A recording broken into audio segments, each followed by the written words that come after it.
Close your eyes for a moment. Do you hear that deep rhythm vibrating the earth? It is the sound of the dembe, a drum that speaks the language of the ancestors in Guinea. And that powerful voice rising, blending the Mississippi blues with the Saharan chant, is that of Africa singing across the world.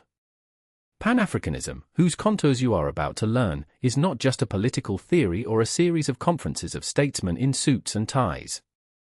It is first and foremost a cry from the heart, an artistic and cultural pulse that unites all peoples of African descent, from Harlem to Lagos, from Bahia to Paris. This movement, born from the pain of slavery and colonialism, found in music, dance, painting, literature, and oral traditions its most authentic voice and its most contagious strength. Think about how jazz, blues, gospel, reggae, salsa, hip-hop, or even rumba carry within them the DNA of Africa. They are not mere musical genres, they are stories of resistance, odes to freedom, and bridges thrown between continents. In this course, we will travel. We will explore how art was the spearhead of the Black Renaissance, how tales and masks preserved the memory of lost civilizations, and how even cuisine is a political act of identity reappropriation. We will not read arid political manifestos, we will listen to the beats of the tam-tam, we will dance to the rhythms of the diaspora, and we will taste the wisdom of a people who transformed their suffering into universal beauty. Pan-Africanism is the story of a family scattered by the storms of history, reuniting around a virtual campfire, singing in unison, "I am because you are." Prepare for a sensory and intellectual journey to the heart of the Black Soul (SEP). When we speak of Pan-Africanism through art, music is its most powerful and immediate medium. It has served as cement between communities separated by oceans and centuries. The first major musical movement from the African diaspora in the United States was the blues. Born in the cotton fields of the Deep South, the blues is the song of the slave's pain, but also of his resilience. The blue notes are cries transformed into melody. It is no coincidence that the first blues recordings, like those of Mamie Smith in the 1920s, were resounding successes in black communities. The blues is Africa weeping, but surviving. Then came jazz, born in New Orleans. Jazz is a musical conversation, a collective improvisation where each musician adds their voice, their story. Louis Armstrong, Duke Ellington, and later John Coltrane used jazz to affirm a complex, sophisticated, and proud black identity. Jazz is not just entertainment, it is a declaration of black intelligence and creativity in the face of a world that denied them. Could Get Up, Stand Up or Redemption Song are direct calls for African unity and the end of oppression. Marley sang of Ethiopia as a promised land, reviving the myth of Africa as a spiritual motherland. Later, in the 1960s and 1970s, Africa itself produced its own Pan-African musical movement, Afrobeat. Created by the Nigerian genius Fela Kuti, Afrobeat is an explosive mix of traditional Yoruba rhythms, jazz, funk, and Ghanaian highlife. But above all, Afrobeat was political. Fela Kuti sang in pidgin English to be understood by all, denouncing military dictatorship, corruption, and neo-colonialism. His concerts were political meetings, his music a weapon. Afrobeat proved that modern African culture could be both deeply rooted in its traditions and resolutely forward-looking. Today, artists like Burna Boy, Wizkid, or Yusufa perpetuate this legacy, blending African sounds with hip-hop and global pop, creating a new wave of black pride. Music, in Pan-Africanism, is therefore a sound archive of collective memory, a tool of resistance, and a universal language that says, we are united by rhythm. Sepi, if music is the voice of Pan-Africanism, dance is its breath, and adornment its visible pride. In traditional African societies, dance is never mere entertainment. It is a social, spiritual, and political act. It tells the village's story, honors the ancestors, celebrates harvests, or prepares warriors for battle. When African slaves were deported to the Americas, their dances were banned, deemed savage or pagan. But the body remembers. The hip movements, the undulations of the spine, the syncopated steps survived, transformed into dances like capoeira in Brazil, bamboula in Louisiana, or rumba in Cuba. Capoeira is a perfect example of this cultural resistance. Born in the Senzalas, slave quarter of colonial Brazil, capoeira is a dance fight, a martial art disguised as a game. The slaves, in chains, transformed their combat movements into a dance rhythmically accompanied by the marimba, an African instrument. This allowed them to train for combat without arousing the colonists' suspicions. Today, capoeira is a global symbol of resistance and Afro-Brazilian culture. It teaches discipline, respect, and the history of the struggle for freedom. Similarly, African hairstyles and clothing have been powerful identity markers. For centuries, kinky hair was stigmatized by the Western world, considered unprofessional or unkempt. The Black is Beautiful movement of the 1960s was a hair revolution. Wearing an afro, braids, or dreadlocks became a political act. It was saying, "My natural hair is beautiful, it is a link to my ancestral land." Kent cloth from Ghana, Bogolan, mud cloth from Mali, Shweshwe from South Africa are worn with pride at important events. T. Giarmaki O. Nigeria reinterpret these textiles for the world, affirming that African fashion is not folklore but a powerful creative industry. The body, in cultural Pan-Africanism, is the first territory to liberate. To dance is to reclaim one's movement. To dress in Kent is to drape oneself in the history of one's ancestors. It is a silent but thunderous affirmation: I am here, I am proud, I am African. SEP Africa is the continent of the spoken word. Before writing, there was the griot, that storyteller, musician, and historian who carried in his memory the genealogy of families, the epics of kings, and the wisdom of the people. The griot is not a mere artist, he is the living memory of the community, a human librarian. In Pan-Africanism, oral tradition was a weapon of survival. During slavery, captives were forbidden to speak their languages. So they created Creole languages, secret speech, and transmitted their tales in the form of songs and prayers. The character of Anansi the Spider, from the Akan tales of Ghana, crossed the Atlantic to become a hero of Caribbean stories. Anansi is the trickster, the small one who defeats the big one through cunning. It is a metaphor for the slave who survives through intelligence. Written Afro-descendant literature then took over to structure and disseminate this Pan-African thought. In the United States, the Harlem Renaissance of the 1920s was a literary and artistic explosion. Authors like Langston Hughes, Zora Neale Hurston, or Claude McKay wrote about Black life, their folklore, their music, and their quest for identity. Hughes said, "I am as American as anyone, but I am also as black as the night." They created a literature that did not imitate whites but celebrated Black culture in all its complexity. In Africa, the Negritude literature, led by Leopold Sédar Senghor, Senegal, M. Césaire, Martinique, and Léon Gontran de Masse, French Guiana, was a major Pan-African movement. These writers used the French language, the colonizers' language, to twist it and infuse it with African rhythms and images. Senghor spoke of emotion as Negro, reason as Hellenic, a provocative formula that affirmed that Africa had its own way of feeling and thinking about the world, based on rhythm, image, and communion with nature. Their poems are hymns to Black beauty, the African land, and regained dignity.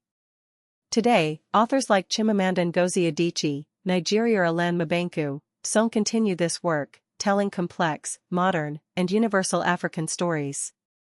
Adichie, in her famous speech, The Danger of a Single Story, explains how literature can deconstruct stereotypes and give Africans ownership of their own narrative. Storytelling and literature are therefore the pillars of Pan-African historical consciousness. They are Tinent, populated by barbarians without history or art. African painters and sculptors had to fight to regain control of their own image. African masks are the most striking example of this visual power. A mask is not a mere decorative object. In traditional societies, the mask is a sacred being, a vehicle for the spirits of the ancestors. It is worn during rites of passage, funerals, or agricultural festivals. Each mask has a function, a history, and a power. Modern Pan-African artists, like Beninese sculptor Cyprien Tokudagba or Nigerian painter Twins 77, have drawn from this ancestral imagery to create contemporary art. They use traditional motifs, colors, and symbols to speak about modern life, politics, and identity. American artist Jean-Michel Basquiat, in the 1980s, is another example.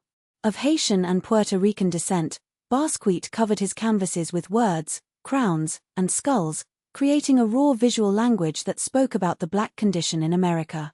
His paintings are wild graffiti that mix text and image to denounce racism, poverty, and celebrity.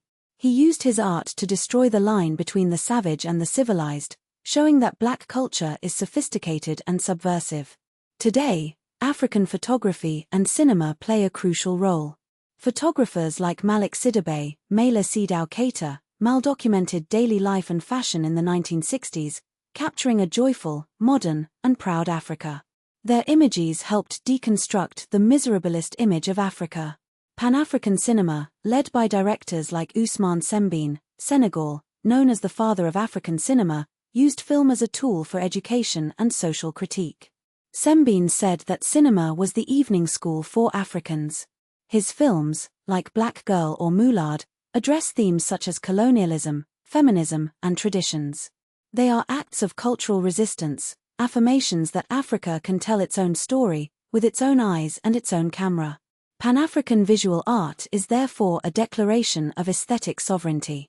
It says, "We are not objects to be looked at, but subjects who look and create." To go further in our exploration of art as a driver of Pan-Africanism, it is essential to talk about a founding event, the First World Festival of Negro Arts, FESMAN, held in Dakar, Senegal, in April. This event, organized by President Leopold Sédar Senghor, was an attempt to create an official platform for the cultural unity of black peoples. This festival was not a mere party. It was an international conference, an art exhibition, a series of concerts and theatrical performances that brought together artists, writers, and intellectuals from across the black diaspora, from the United States to Haiti, from Brazil to Nigeria. FESMAN W. Onal art, but also modern works. Artists like American sculptor Richard Hunt or Cuban painter Wilfredo Lam exhibited alongside African masters. The festival also featured major musical performances. American singer Duke Ellington performed there, and the great Senegalese musician Youssou N'Dour, then young, was influenced by it. FESMAN set a precedent. It showed that culture was a pillar of diplomacy and development. It inspired the creation of other Pan-African festivals, like Panafest in Ghana, dedicated to the reunion of diasporas with Africa, the St. Louis Jazz Festival, Senegal. However, FESMAN also revealed tensions. Some artists, particularly from the Anglophone diaspora, criticized Senghor's vision, which they deemed too essentialist and too tied to France. They wanted a more political and less poetic Pan-Africanism. This debate is healthy and shows that culture is a battlefield of ideas. FESMAN had a second edition in 1977 in Lagos, Nigeria, under military rule, and a third edition in Dakar. In each edition reflected the political and cultural issues of its time. The study of FESMAN teaches us that Pan-African art is not a monolithic block. There are debates about what it means to be African, about the role of the artist in society, and about the relationship between Africa and its diasporas. This festival is a concrete example of how Pan-African ideas materialize in real events, creating networks, collaborations, and works that cross borders. It shows us that culture is not a mere decoration of politics, it is its beating heart. To remember this course on cultural Pan-Africanism well, here are some simple and effective methods. First, create a Pan-African playlist. For each musical genre mentioned, blues, jazz, Afrobeat, reggae, find an emblematic song and listen to it while reading the course. Associating a sound emotion with a concept makes memorization much easier. Second, use the visual mind maps technique. Draw an African continent in the center. Around it, draw branches, one for music, one for dance, one for literature, one for visual art. Under each branch, note keywords. For music, write blues, Fela, Mali, Afrobeat. For dance, write capoeira, rumba. This will help you visualize connections. Third, make character cards. For each important artist or thinker, Senghor, Fela Kuti, Bob Marley, Aimé Césaire, Langston Hughes, create a card with their photo, nationality, main work, and a quote. Fourth, that storytelling challenge. Choose an African proverb, e.g., cold hands, warm heart, and invent a short story that illustrates it. This will connect you to oral tradition. Fifth, like a griot reciting an epic. Spaced repetition is key. If this course has sparked your curiosity, there are many ways to continue your exploration of cultural Pan-Africanism. For reading, I highly recommend the essay The Danger of a Single Story by Chimamanda Ngozi Adichie, which is an excellent starting point for understanding the importance of narratives. The poetry collection Ethiopiques by Leopold Sédar Senghor is a beautiful dive into the aesthetics of negritude. For a more historical approach, the book The Wretched of the Earth by Frantz Fanon, although political, also addresses the role of culture in liberation.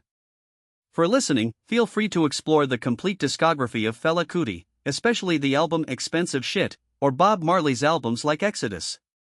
Documentaries like Finding Fela or What Happened, Miss Simone, about the life of Nina Simone are very informative. Finally, for visual art, I recommend searching for the works of Jean-Michel Basquiat online, particularly his painting Untitled, Skull, or looking at photos of Cyprien Tokodagba's mask sculptures. Here are some open-ended questions to fuel your personal reflection. How is modern hip-hop an heir to the Pan-African movement? How can African cuisine, jollof rice, fufu, maif, be considered an art of resistance? Do you think it is possible to be a Pan-Africanist without ever having set foot in Africa? Can culture truly unite peoples who speak different languages and live in different countries? Finally, a challenge for you: the next time you hear a song, try to identify the African roots in its rhythm or instruments. You'll see, Africa is all around you.